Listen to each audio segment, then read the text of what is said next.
Bonjour à tous, je m'appelle Fabien Thomasson, j'ai 31 ans, je suis père de 2 enfants, Séraphine, 5 ans, et Loukian, 3 ans. Aujourd'hui, je lance un appel au secours. C'est par ces premiers mots que Fabien s'est exprimé lors de la conférence de presse et raconté son drame. Il y a maintenant 2 ans, son épouse est partie sans prévenir avec leurs 2 enfants de 1 et 3 ans en Russie, son pays natal. Depuis, il ne les a pas revus et les échanges se font par avocats interposés. Pour l'aider et le soutenir, un collectif a été créé. Nous les avons rencontrés au cours d'une de leurs actions.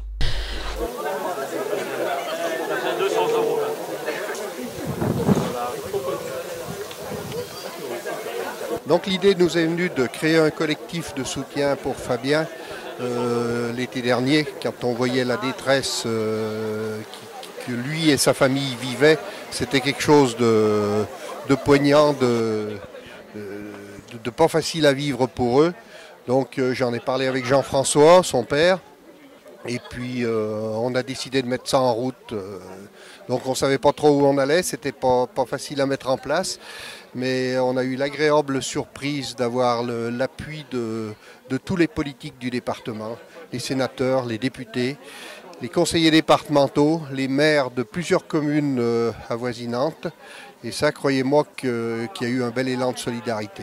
Et je les remercie tous de nous avoir aidés, de participer. Maintenant, l'objectif, c'est d'obtenir un rendez-vous avec le président de la République pour faire en sorte qu'une médiation se mette en place pour que Fabien revoie ses enfants le plus rapidement possible. Il faut qu'il y ait une négociation qui se mette en place entre les hauts fonctionnaires, il faut qu'il se passe quelque chose, quoi. On ne peut pas rester dans cette situation-là.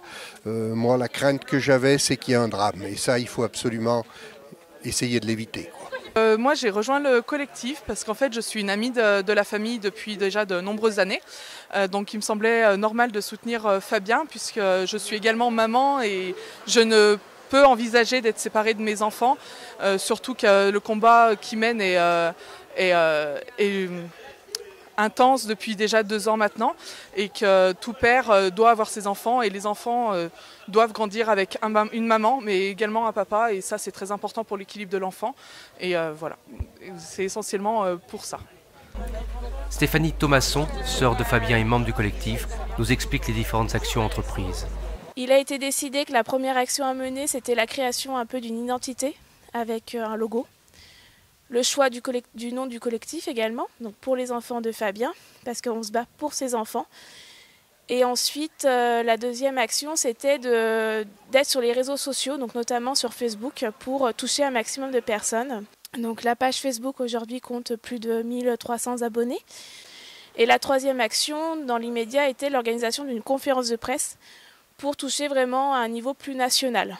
On est aujourd'hui au sein du collectif plus de 70 personnes actives. Et au total, on est à peu près 2000 personnes de France entière et d'Europe.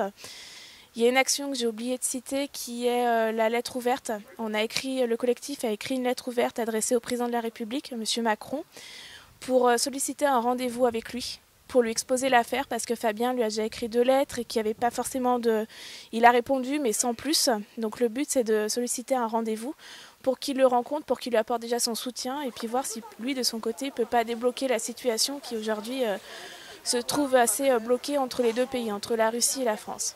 Et la dernière action qu'on mène actuellement, c'est la réalisation d'une photo.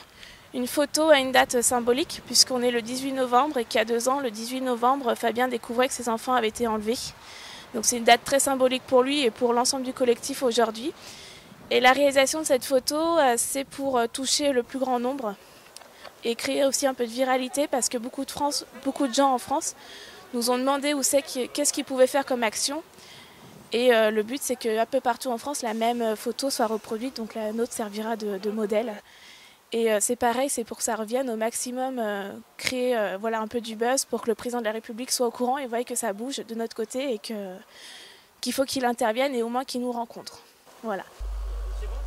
Aux dernières nouvelles, le sénateur de l'Ain, Patrick Chaize, a donné la lettre de soutien et le dossier de Fabien au président du Sénat, Gérard Larcher, pour une intervention auprès du ministre des Affaires étrangères et également au secrétaire d'État, Benjamin Griveaux, pour le président de la République. De son côté, le député Stéphane Trompille a remis la lettre ouverte et les signatures à un conseiller politique du président de la République, espérant qu'un résultat sera au rendez-vous, mais pour Fabien et le collectif, le combat continue.